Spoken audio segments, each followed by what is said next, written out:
14 horas mais 15 minutos na cidade de Cajazeiras. Boa tarde, professor Heberto Melo. Boa tarde, Cartacho Neto, meu amigo Raimundo Soares e todo o público ouvinte do programa Boca Quente, parte 2. No meu comentário de hoje, uma notícia me chamou a atenção, na verdade duas.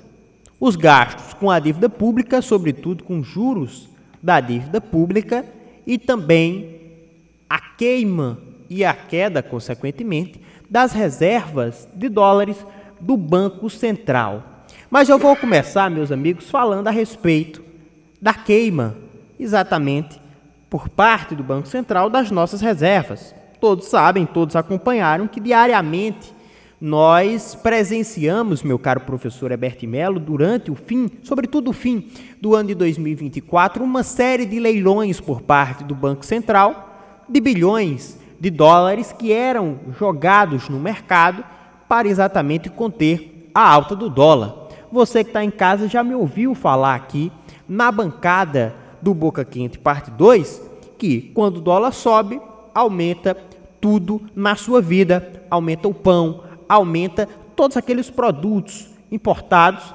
que você leva para a sua casa para consumir no dia a dia. Pois bem, como se fez necessário com a alta do dólar, o Banco Central assim injetou mais recursos, uma maior oferta para que ficasse assim proporcional à demanda e equilibrasse o preço do dólar.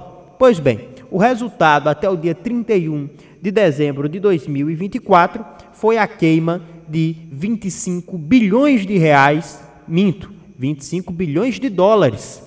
25 bilhões de dólares foram a leilão pelo Banco Central e o dólar se mantém praticamente no mesmo patamar de que se encontrava ali, poucos dias antes de se iniciar exatamente essa série de leilões. Resultado desses leilões praticamente ínfimos diante da alta do dólar. E por que é que o dólar está alto? Por que é que nós estamos tendo essa série de leilões por parte do Banco Central para tentar controlar esse dólar? Pois bem, existem dois lados na moeda e que estão aí com posições firmadas dentro dessa balança. O primeiro deles, todos sabem, e todos nós presenciamos e vivemos no dia a dia, é exatamente as contas públicas que não fecham, e não fecham mesmo, mas eu já vou entrar nesse detalhe logo mais em sequência. A outra é a ânsia, é o desejo de alguns poucos que possuem aí esse poder especulativo de comprar em dólar, fazer com que a moeda americana se valorize frente ao nosso real e, consequentemente, fazer com que o Banco Central injete ainda mais dólar, que é aquilo que eles querem para comprar com um preço bem abaixo daquele que é praticado em mercado. E isso aconteceu no fim de 2024.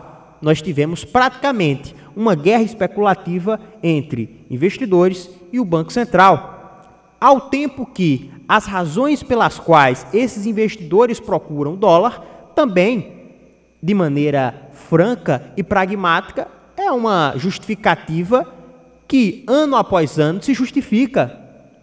O Brasil vem enfrentando ano após ano déficits e mais déficits. Aí você pode me dizer, não, mas em governos anteriores nós tivemos superávites. E o que são superávites para quem está em casa? É quando as receitas do governo elas são maiores do que as despesas primárias. E aí eu estou falando de superávit primário. Por que é que eu estou fazendo essa diferenciação, meu caro professor Heberto Melo? Eu faço essa diferenciação porque eu quero deixar claro para quem está em casa que em nenhum, repito, dá um zoom aqui, Cartacho, um zoom aqui na minha cara, para que fique muito claro para quem está em casa, em nenhum governo da República Federativa do Brasil, o superávit primário foi capaz de pagar sequer os juros da dívida pública. Essa é a realidade. Em nenhum governo da história desse país, nós fomos capazes de um superávit primário cobrir os juros anuais da dívida pública. Só para quem está em casa ter uma ideia, já pode voltar ao normal, Cartacho? Só em 2024, nós pagamos 918 bilhões de reais em juros, não é a dívida principal, são os juros da dívida pública.